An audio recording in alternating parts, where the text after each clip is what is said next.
नमस्कार दोस्तों, आप सभी का मेरे चैनल पर स्वागत है। अगर आपने अभी तक चैनल को सब्सक्राइब नहीं किया तो ज़रूर कीजिए और वीडियो को लाइक और शेयर भी करें ताकि यह जानकारी और लोगों तक पहुंच सके। आज हम बात करने वाले हैं टाटा मोटर्स के शेयर को लेकर, जहां कंपनी के डीमर्ज से जुड़ा एक बड़ा अपडेट आया है। अब आप सोच रहे होंगे कि यह डीमर्ज आखिर होता क्या है और इससे निवेशकों को क्या फ़ायदा होता है।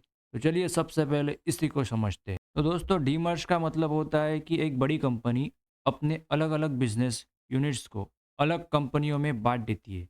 ऐसा करने से हर बिजनेस अपने फोकस के साथ आगे बढ़ सकता है और निवेशकों को भी असली वैल्यू मिलती है। यानी कंपनी को छोटे-छोटे हिस्सों में बाँटकर उनकी ताकत को अलग-अलग दिखाना होता है। इसे डीमर्ज कहते हैं। इसी तरह टाटा मोटर्स ने भी फैसला किया है कि वह अपने 2 कारोबार को अलग करेगी। पहला कमर्शियल व्हीकल बिज़नेस, जिसमें ट्रक और बसें आती है, और दूसरा पैसेंजर व्हीकल बिजनेस, जिसमें कारों का कारोबार शामिल है। और सबसे खास बात यह है कि अगर आपके पास टाटा मोटर्स का एक शेयर है तो उसके बदले आपको नए कमर्शियल व्हीकल कंपनी का भी एक शेयर मिलेगा, यानी 1:1 का रेशो रहेगा।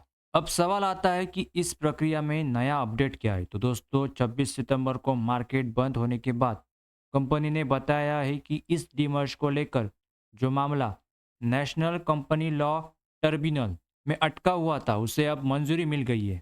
यह केस एनसीएलटी की मुंबई ब्रांच में चल रहा था। अब यहाँ मुंबई ब्रांच का मतलब है कि एनसीएलटी की जो शाखा मुंबई में है, उसने इस डीमर्ज को हरी झंडी दी है। एनसीएलटी की अलग-अलग जगहों पर ब्रांच होती है, जैसे दिल्ली, अहमदाबाद, चेन्नई वगैरह। कंपनी से जुड़ी मामलों की सुनवाई वही होती है जहां उनका कारोबार या मुख्यालय ज़्यादा बड़ा होता है। क्योंकि टाटा मोटर्स का बड़ा ऑपरेशन मुंबई से जुड़ा है, इसलिए इसका केस मुंबई ब्रांच में गया था। इस मंजूरी के बाद सबसे बड़ी रुकावट हट चुकी है और आगे का रास्ता साफ हो गया है। लेकिन अब सबकी नजरें अगले स्टेप पर है, और वो है रिकॉर्ड डेट। रिकॉर्ड डेट यानी वो दिन जब यह तय होगा कि डीमर्ज का फायदा किन शेयर होल्डर्स को मिलेगा।